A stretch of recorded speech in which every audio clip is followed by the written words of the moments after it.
Welcome to Hustle Meets Harmony, where we juggle business, family, and everything in between. I'm Raina. And I'm Taryn, two working moms chasing dreams, helping families, and keeping life in balance. Join us for real stories, honest insights, and plenty of laughs as we figure it all out together. This is Hustle Meets Harmony. Today we're here with Kyle Newell, and Kyle, Raina, and I have been chomping at the bit to get you on here for a while. So we're just going to jump right in. So my question is, do you think people actually want to change, or they just like the idea of change? A lot of people like the idea of it, right? But then the questions are so powerful when I'm, working with people, where I'll ask them what are you willing and able to do this? Because a lot of people think that the idea sounds good, I love guys. I want to look like you. I'm like, well, I've been doing this, almost 30 years. Yeah. Great, right? So I think people love comfort, right? And usually, unless there's some type of pain involved, whether it's a health scare or whatever it is, it's just it like a six pack. If you're talking about the body, you get a drive most people. They think that it sounds cool, but it's that's just kind of an outcome. Mm-hmm. You're trying to become when you're transforming yourself. But in fitness is weird too, because it's not urgent. I guess that going back to that pain point. For most people, it just hasn't risen to that level. So it's important, but they'll keep putting it off. I see that more with guys. I work with more guys. Mm-hmm. I have, obviously too, but the problem is if they wait too long, you don't know if you're going to survive that scare. Yeah. Right. Like a lot of bodies, mid 40s now. I'm like, you can't be messing around with this. Just keep waiting. But it's easy. People are busy. It's easy to just stay the way they are. They talk about it, and then people use, if they don't have the clear vision of what they're trying to achieve and why, then they rely on willpower, which doesn't work. So they get into this loop where it's like they start, stop, and get frustrated. Yeah. Yeah. And I know you Just talk a have to lot make it a about habit. do what With you that, said you would do, and literally just you say you're going to do it, let's do it, right? yeah, and people, with any type of goal, I find that they think too big. They just I really kind of coach people. I think small. Can you do a 5-minute walk every day? Start with that, and then you let momentum take over. It's the same thing with anything in life. If you want to write a book, start with writing a sentence. Can you write one sentence every day? Right, and then you see some days that turns into a couple pages. But that's a huge mistake, and that's why New Year's resolutions typically, by the second Friday of January, they call that National Quitters Day because Right. people are done by that point. Not even 2 weeks in. So they're going out too strong. Yeah, They're trying to do too much, too many things at once, too extreme, right? totally. Yeah, you Yeah. gotta have a minimum standard. Whatever. But again, think small with that. The 5-minute walk, 10 push-ups a day, Yeah. and no matter what, you can do that standard. Right, it would just have to be intentionally being lazy not to do it. So you find that level of wherever you don't feel resistance. Like if I tell people, hey, you got to go walk an hour a day, that's a big chunk of time for people. Where am I Yeah. getting? So you find, okay, what's the level where you don't feel any resistance towards taking that action? Start there. Interesting. Yeah. I like that. So people, I guess, don't want results without discomfort. It's hard to get results if you're not a little bit uncomfortable. Yeah. You're gonna, and if you're changing your habits, it takes a lot of self-awareness initially, and then once you get it, move it to that habit stage, and it's just on autopilot. But it is Right. that's almost more uncomfortable for people than the physical. Whether they're training their body or they're fasting. It's just, man, I used to do it like this. Now I got to do this, or maybe they got to do something different in the morning. Right. It's routine, right? It's so easy to just fall into routine. For sure. Mm-hmm. Yeah. And if you don't have to make a decision, it's great. It's like every morning I get up, I get ready, I go to the gym. And that's an everyday thing. It's a routine. So now I don't even question it. And the days I'm kind of tired, oh, I really don't want to go. But Like, I'm just going to get dressed and walk out the door, and then everything will be fine afterwards, Yeah. which Yeah. has definitely helped me move forward. Yeah. Yeah, that is. Like, even with the gym, we always told people, if you made it, the hardest part is just making it there. For sure. You Yeah. get Yep. there, and that's great what you said right now. There was a book I read a long time ago. The lady was a renowned choreographer in New York City, and she wrote a book. I think it was called The Artist's Way, but she would have her clothes out the night before. She'd had Mhm. the cab would pick her up at like 5 a.m. Mhm. So it took all, like, he kind of eliminated anything that Right. would get made it as easy as possible. For sure. Yes. And even when things happen, you try to figure out. This morning, my daughter missed the bus, and I'm walking out the door, and I was like, I can't be late to the gym. I was like, go wake up dad, go figure it out with him. And I said, I'm going. This is my routine. You missed the bus. Sorry, but Yeah. have your dad drive you. Figure it Yeah. out. Figure it out. Figure it out. Mhm. Yeah. Yeah, it is what it is. All right. So before we go too deep into it, let's give us a quick version of who you are and what you actually do. So Kyle Newell, and online it's the Panda Man. Mhm. So I've been coaching people for a long time. Obviously with the gym, I don't do as much of the coaching over there anymore. But now online, I've got different books and all that. But I have a reach that essentially is worldwide. And people find me that are stuck and sick of the traditional ways of going about their transformation. But once they really get into it, I really help them with the mindset, because that's everything. The protocols, all the stuff I help you is, I put it all out there. I mean, it's people don't need me to tell them what to do, Mhm. right? But they need clarity, they need accountability.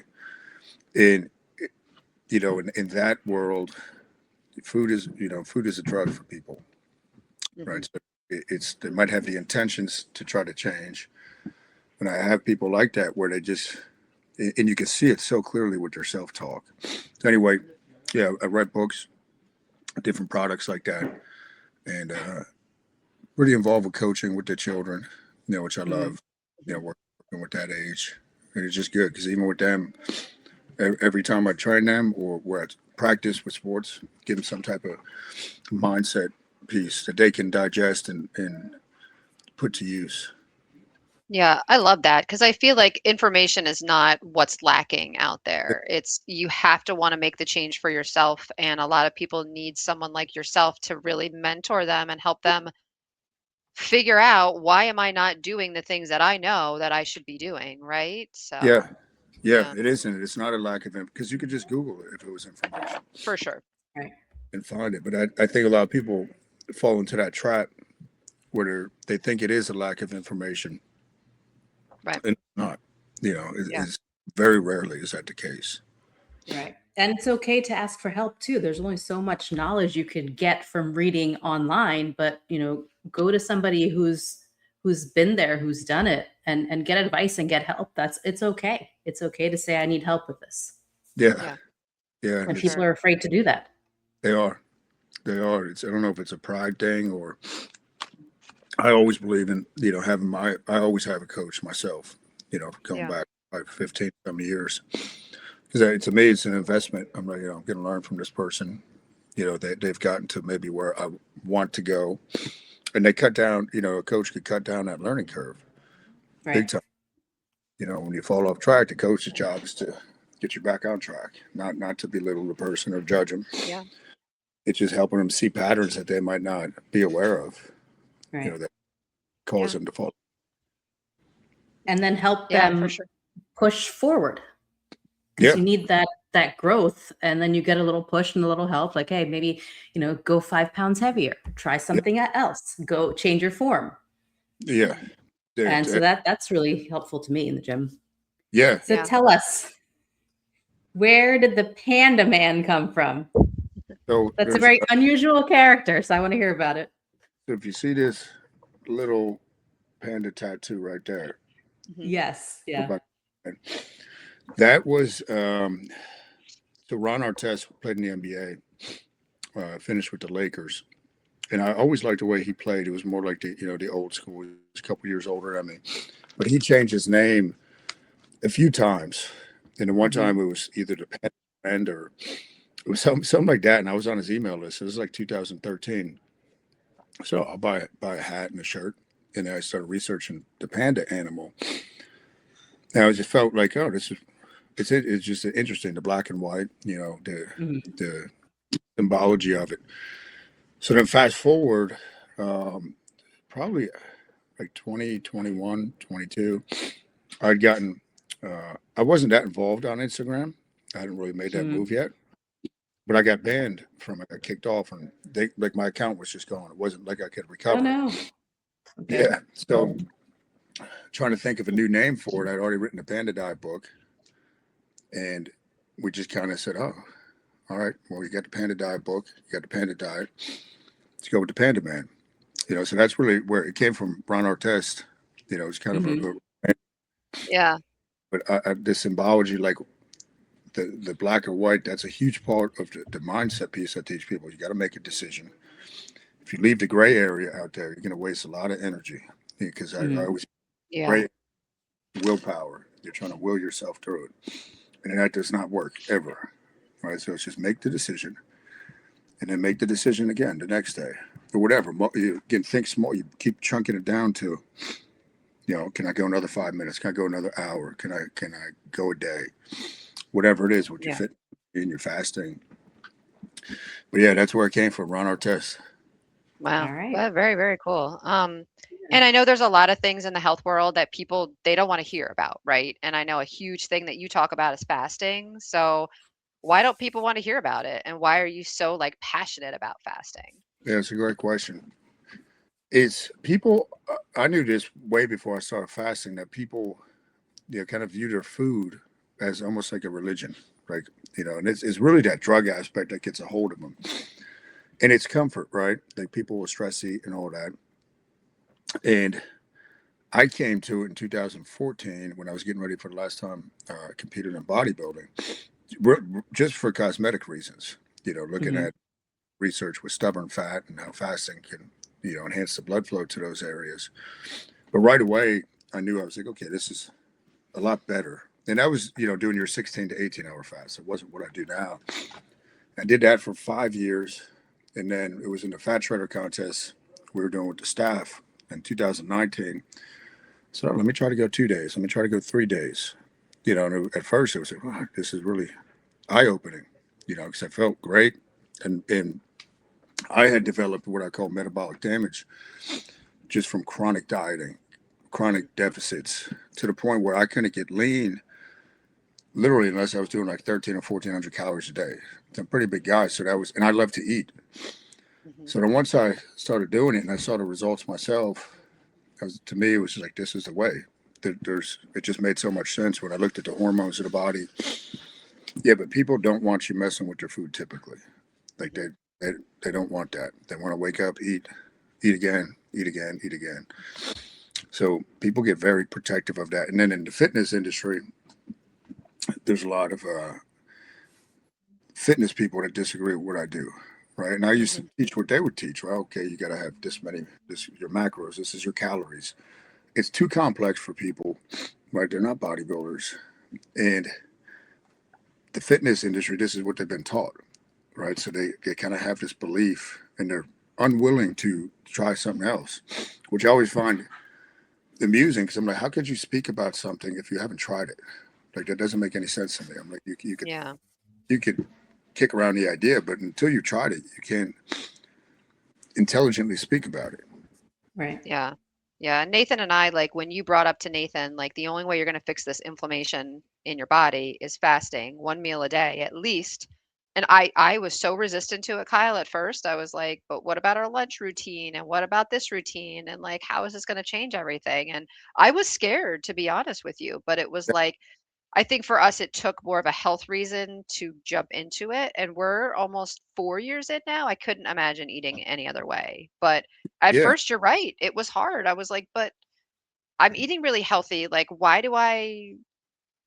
can't I be eating 3 meals a day? So, yeah, yeah. yeah. And it just once you understand the hormones of the body, and it's a big change for people, and food is a big social component for people's lives. Mhm. But once you It, kind it is for me. It's a huge social component, it's Uh-huh. huge. especially culturally. It's all about food and eating and being together as a family. So I get that. Yeah, Yeah. yeah. It's for a busy parent.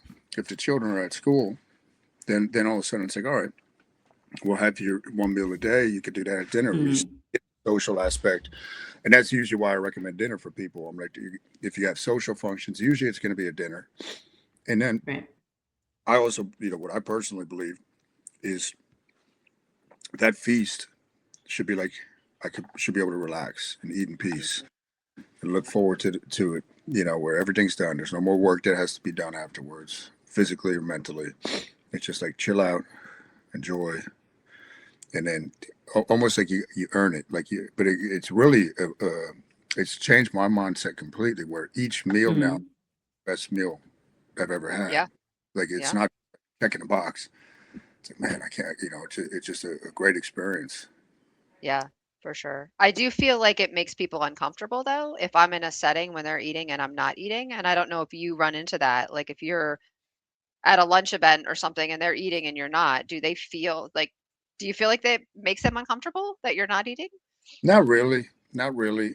I'm usually not in that situation too often, but it's funny. Like if I go to like a mastermind or something, and they, usually those guys know what I do. I've known them, certain groups a long time, and they'll break for lunch, but then they come back from lunch and they're all tired. They're sitting, and it's so I usually just either go do something else because that's another huge benefit of it. You have more time.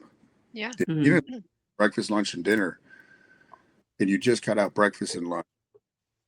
Usually by the time you prep the food, you stop what you're doing, you eat, clean up, start what you're doing. I look at it like an hour of time. So you get back 60 hours a month, right? But if somebody wants to meet with me for lunch or something, usually it's okay, let's go for a walk or have a cup of coffee.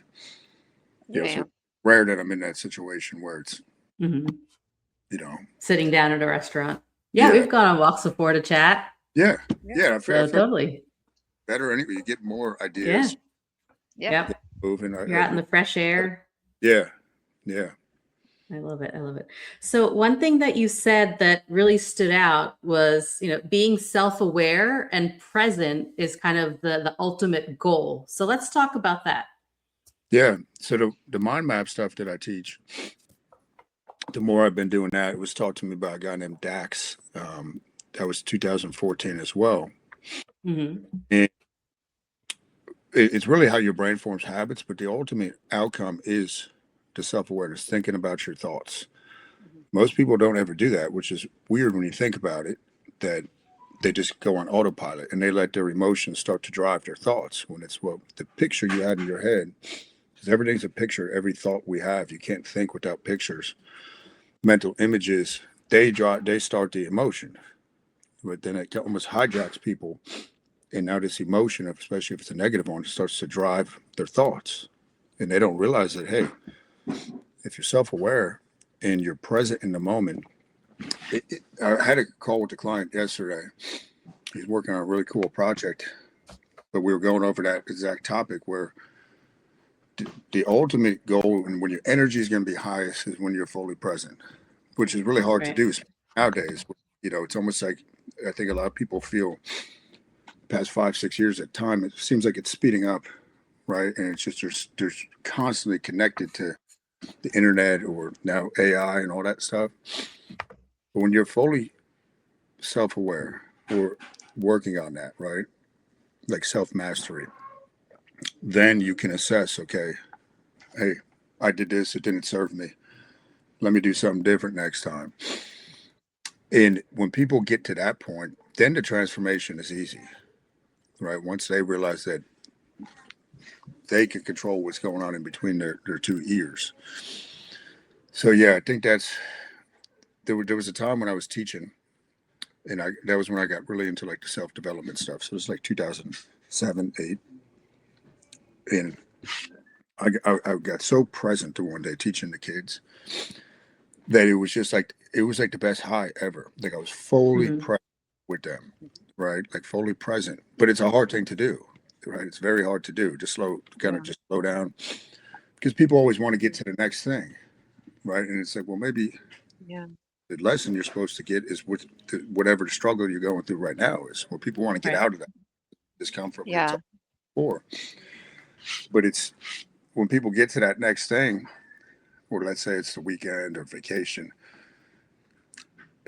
if they're not happy first, it's not going to change when they get there, right? So Yeah. you gotta just enjoy the process, no matter what the struggle is or what you're going through while you're in it, right? And kind of embrace it. There's a lot of like, I look at struggling, suffering. Suffering to me a lot of times is kind of a choice. Like almost people feel like they want to be a victim. But struggling, like if we look at the gym, people understand that if you want to get stronger, you have to have resistance, you know. Right. But then mentally and spiritually, we need resistance training too. But most people, I feel like, shrink away when they face those situations. They kind of, Yeah. but how are you ever going to develop that if you just keep shrinking back? You want to avoid the tough conversations or doing the hard work on yourself. Hmm. You know, when you go through something that's just not good for you or those around you. Yeah. So what are I some think that tips that being, you can give people What's that? to be present? What with all the negativity and distractions going on, what sort of tips can you give people just to be present and in that moment and self-aware? I think a great thing is journaling. You know, and again, think small with that. Like just take out a piece of, you know, if you can write cursive, and just write a sentence. Hey, today I ranked myself a 6 out of 10, right? Because when emotions rise, logic, they don't mix, right? Emotion and logic. Right. When you write, you you automatically have to slow down your thoughts because you can only write so fast, right? But the thought okay. lightning quick. Hmm. So I think that's a great thing for people. Music is very powerful. Like there's Hmm. Hebb's law where what gets fired together gets wired together. So if you think of your favorite song or whatever, you know, songs come to mind, that became our favorite song because when we first heard it or whatever, there was something positive going on in our life.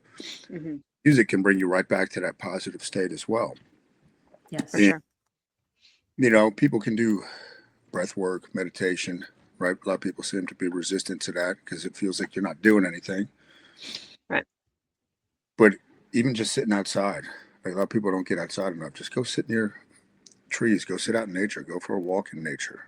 You know, without, you know, not, I went for a walk this morning and I've gotten a lot better at, you know, usually I would just always be listening to something to learn. Like, you know, whenever I'm doing something, sometimes it's good to just leave the phone at home and just walk. Hmm. Like walking to me, and you look at it, you know, walking, the creativity, right? It lowers your stress hormones. Hmm.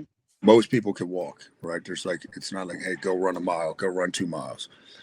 So I think walking is very underrated as well.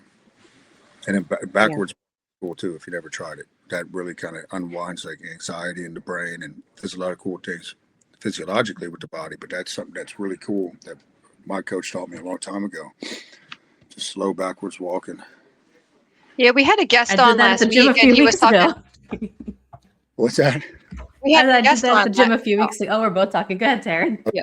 No, no, I was just going to say we had a guest on last week that he has a 5-minute gratitude journal and he just does like a quick couple minutes in the morning, a couple minutes before bed, like Yeah. literally just writing down a couple things, a couple wins for the day, and then just what he's grateful for. So, Yeah. No, um, it's powerful because if you overlook that stuff too, usually the things in like the wins, like I'll write down wins each day. They're the little yeah, things. You know, they're usually not like, oh man, I closed this huge deal. That, you know, that right. happens here and there, but it's like, you know, I got to play yesterday. I was playing outside with Colty and Emma. Stuff that's easy to overlook, right? Like it's like, oh, because the brain is wired for the negative. So if you don't stop and think about that, and then with gratitude, I think it's such a great practice. The problem that most people have is, oh, I'm grateful for this, I'm grateful for this, but they don't really feel it, right? So there's like a Yeah. something I learned when I was studying like Stoicism. Like let's say I'm picturing Emma, right? So they would say, okay, you picture. Sometimes if it's her, she's not in her bed. Maybe somebody kidnapped, whatever. Like think of like she's gone. Hmm.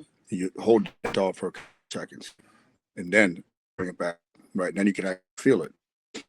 Right, so I'm grateful for my health. Once you lose your health, or you get in it, all of a sudden it's like, nah, you really, yeah. Any of the mindfulness stuff, anytime that you're, but I think everybody's got a philosophy, but most people just are not clear that they have what their philosophy is in life, right? Because they're not writing stuff down, or they're just taking that time. I think it's just so powerful. Yeah. We kind of wanted to talk about personal branding because Raina and I have been on this journey now for like the last 18 months. And I think we thought like, hey, we're going to jump into it and we're just going to have a personal brand online. And I know you can speak to it that it's a long process, right? And it's Yeah, consistency and all that to really get what you yeah, want it's out of it. work. Yeah, you got to put the work in, and you got A it's lot something, of work. a lot of work, right? Like you people, just think, oh, it's online. You're not really doing anything, right? But it's like I knew, We know. No. it's like it's a weird thing. Like everybody thinks it's easy, right? Like they think, oh, you're gonna get into it, and it was like with the gym way back. I started my YouTube, I think, in 2011. And I did it really from the point of view, just I love studying marketing stuff, right? Like, direct response and how to build interesting character. Mhm. And at that time when I was doing it, so now I'm 15 years into it, it was really just to establish myself as a local celebrity in my field, local authority. Mhm. And then once me and Devin knew that eventually I was going to kind of make a bigger shift on when I was ready. And I always knew that I was different as far as like socially. I didn't like going to social events, parties, things of that nature. I just never really feel like I fit in, back, high school, college, and then beyond. But once I kind of just embrace that, people would always tell me growing up and now that, hey, you're a character, right? And sometimes I take that as a negative. And I'm like, that's, especially if you're trying to build a brand, like that's the highest, Right. right? Because characters make life interesting. And it's, Yeah. Devin would, like anywhere we go, or my brothers will tell you too, it's, they flock to me, other characters. Like it doesn't matter where we're at. Like the most interesting people will Yeah, yeah. like, this weird thing. So you have to really embrace that. Everybody's weird, right? And once I kind of really just embrace that, then I was at peace at social events. I don't have to, if I sit in the corner by myself, I'm fine. Right. But what usually happens then Yeah. is people want to talk to me about Bigfoot or just weird stuff that they never talk about. Right, right. Yeah. Is the earth actually round or is it flat, right? Yeah, Like, let's yeah, talk about that. yeah. You don't talk. It gives people thinking. It gives them flexibility in their thought Yeah. because most people never entertain other ideas. Like even from the time I was a little kid, whether it was watching like unsolved mysteries or I just remember being like really infatuated with like aliens, stuff like that. Like just in talking to my grandfather, Leo, about it. Like he would talk to me about all this stuff. Like, but it was an outlet for me, right? It was an outlet in just like it's funny because if you think of like thought exercises, like the Earth, like you just mentioned. Remember we brought it up to you, Taryn, around Thanksgiving, right? Mhm. But when you just ask people in that example, how do you know the Earth is round, right? Which it sounds crazy. Well, I saw pictures. All right, but how do you know? Like, right? You're Right. just going off what is. But then when you going back to like building a character, when you share your honest thoughts with people, like I have friends that'll they're like, do you just say stuff to get attention? I'm like, everything I talk about online is stuff that I Right. actually believe or think, right? Okay. And that's the huge piece of building a brand is the personal brand is the authenticity. Like a lot of For people are sure. judged, right? They don't want to be Yep. judged by people. And I I remember it's probably like 3 4 years ago when I started doing like the urine therapy, and then Tyrone at the gym, he said, "I got to talk to you." He's like, parents are talking. I said, "I don't care. I believe in it, and it doesn't matter to me." You know, Right. and Right. there's something that people like authenticity, when they study it, that's like the most powerful thing. But that ties back to what we're talking about. Like, if you're not present often enough, you can't really be authentic, right? If you're always Right. future, like thinking about Yeah. what's next.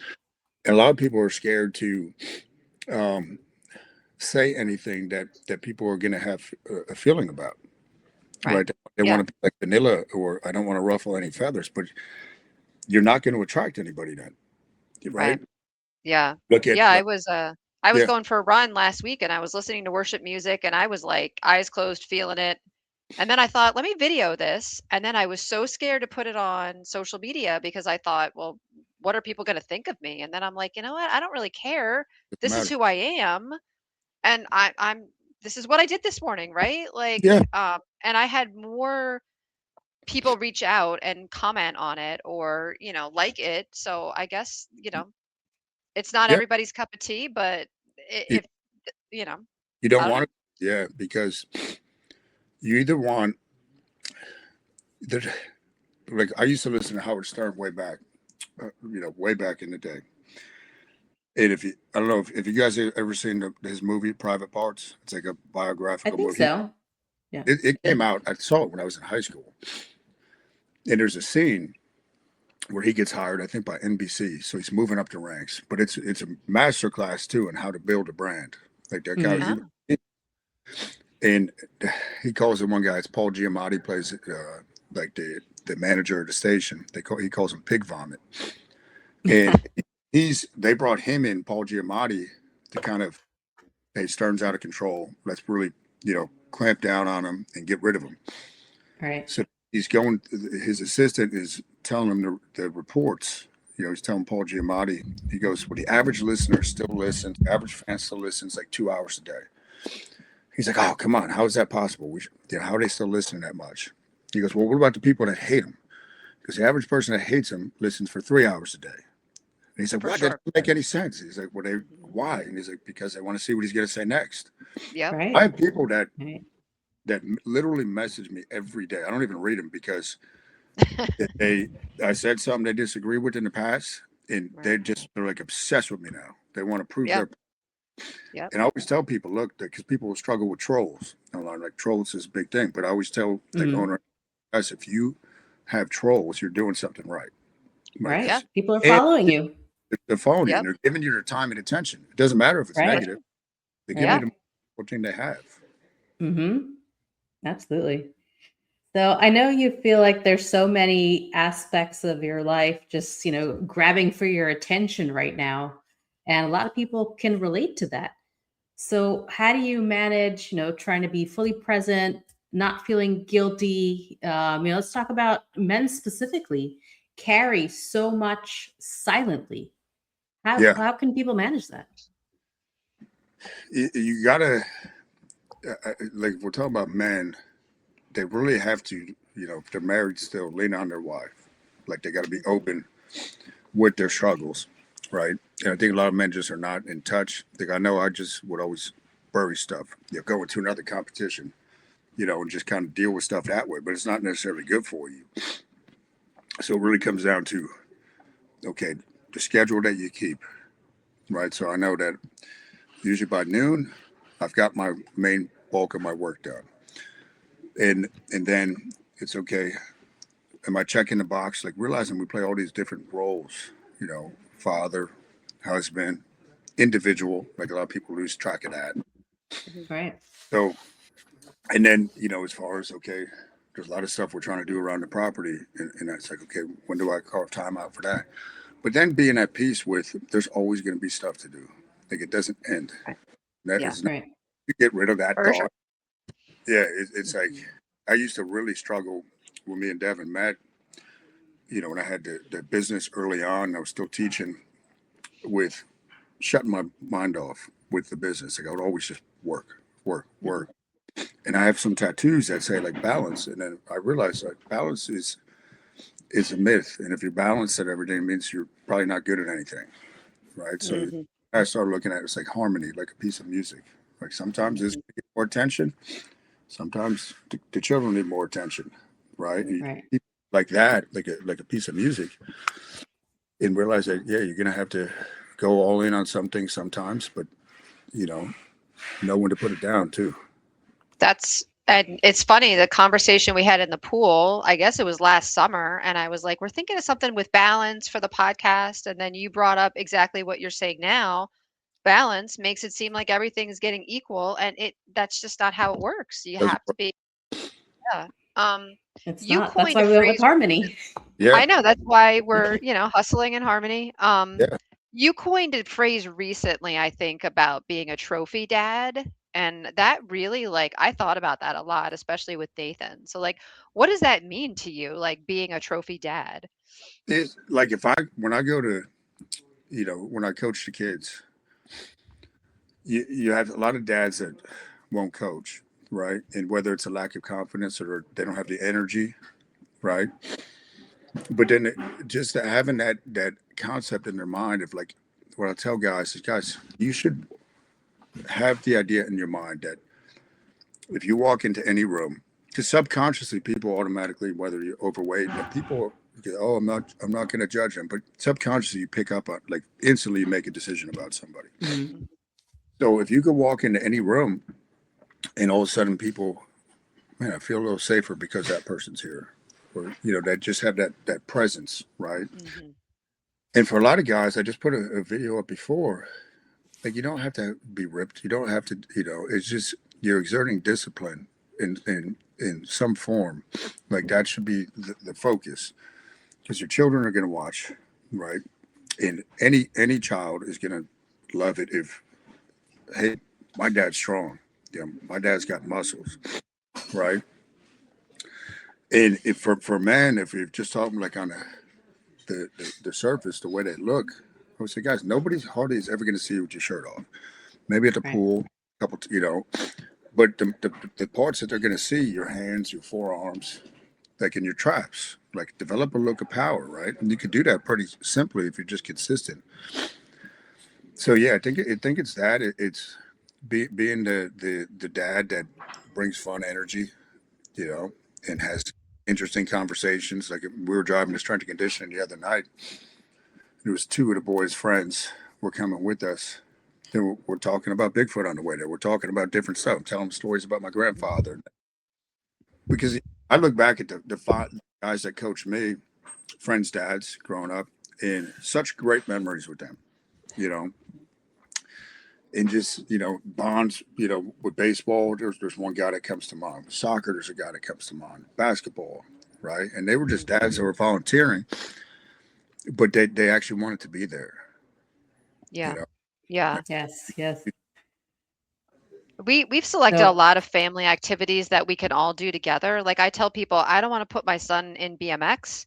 I want to go mountain biking, the four of us as a family. Like, I want to be the mom that's trailing right behind him, like, Yeah, try to drop me, like, try, yeah, because I want to pick him up from the gym and he can say, like, oh, what weight did you use for the bent over rows today? Like, and I kind of think of it as the same way. Like, yeah, you want to be a dad, your kids are proud that when you walk in the room and pick them yeah, up, they're like, that's my dad, right? yeah.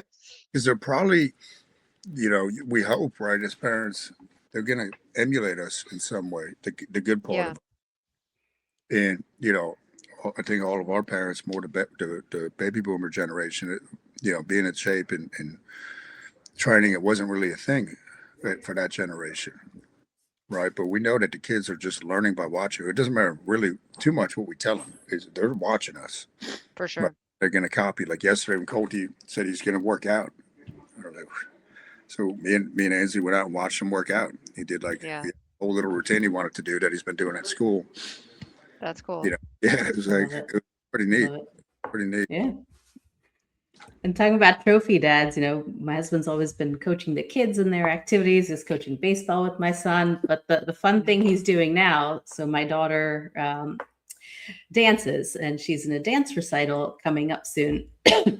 And they have this segment called Dancing Dads. So Oh, they invite the dads to come up and dance on stage. So, they do a couple of sessions in the dance studio with the dads, and my daughter is teaching him at home, and it's just really cute to see the oh, Yeah, interaction. And he's not a dancer at all, but he's yeah. trying, and he's following along and doing the steps with her, and That's so cool. it's a bonding time for them. So they put on a Definitely. Yeah. performance for us last night. They're like, all right, we'll show you what we have so far.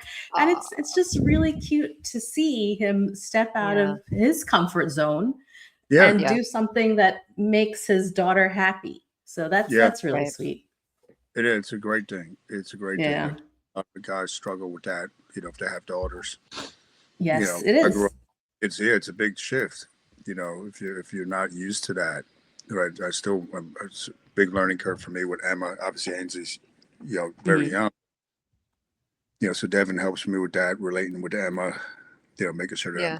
doing stuff that she wants to do. Right. But it's so easy I'm busy.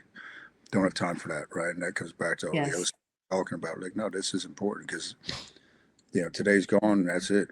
Yeah. Back. Yeah. Yeah.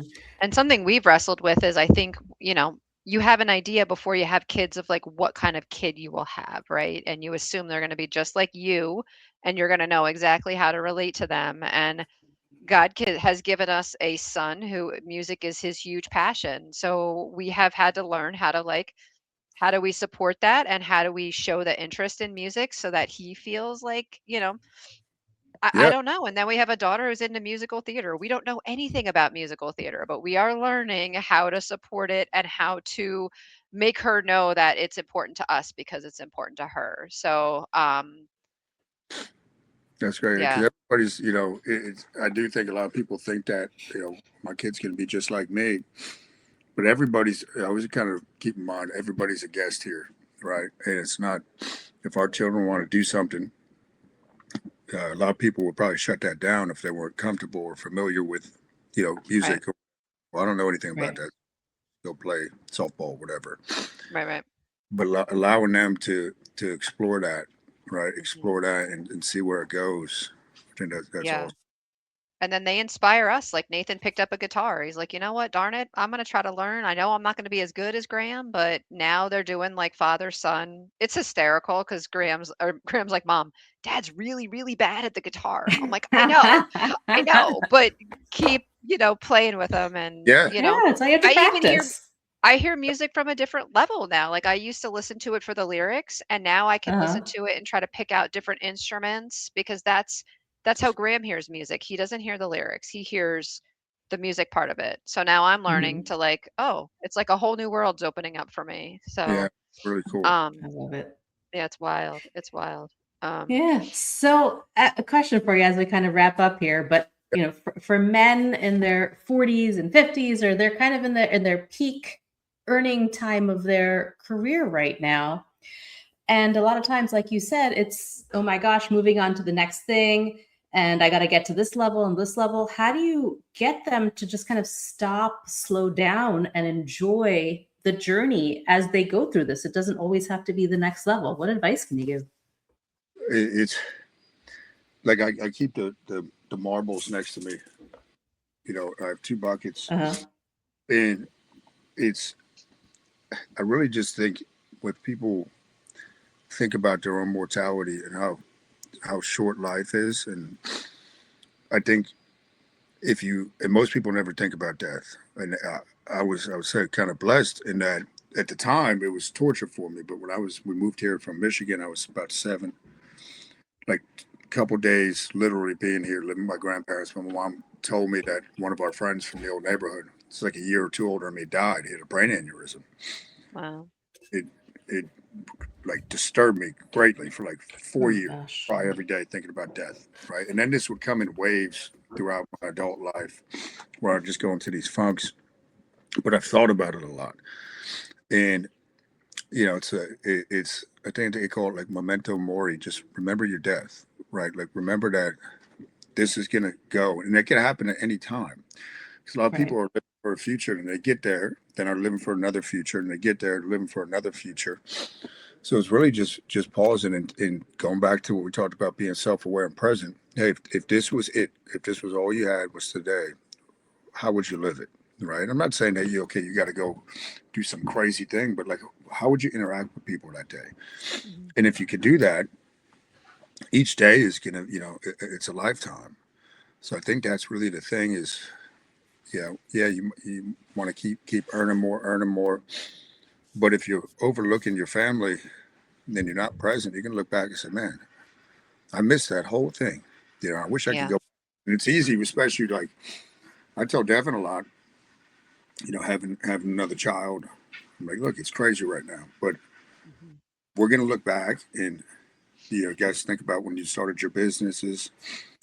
You probably have fond memories of when you started it or got into it, even though it might have been chaotic. You didn't know what you were doing, right? So we look Yes. back and say, man, I wish I Mhm. could do that again. Yeah. Yeah. Yeah. Yeah. For I, sure. I For think, sure. it might sound morbid, but I do think if people contemplate just their mortality and how Mhm. this, and I think death is a great reminder of, it's always tragic when somebody young dies, but use it as, hey, that could be, everybody thinks they're going to live to like 90 or 100, Mhm. right? I always tell people, I'm like, look at the room. There's 15 people in here. Odds are, guys, in a couple of years, one of us isn't going to be here. Something's going to happen. Right. Yeah. Yeah. Someone's gonna get sick. Someone might get into an accident. You never know. You Right. have no idea.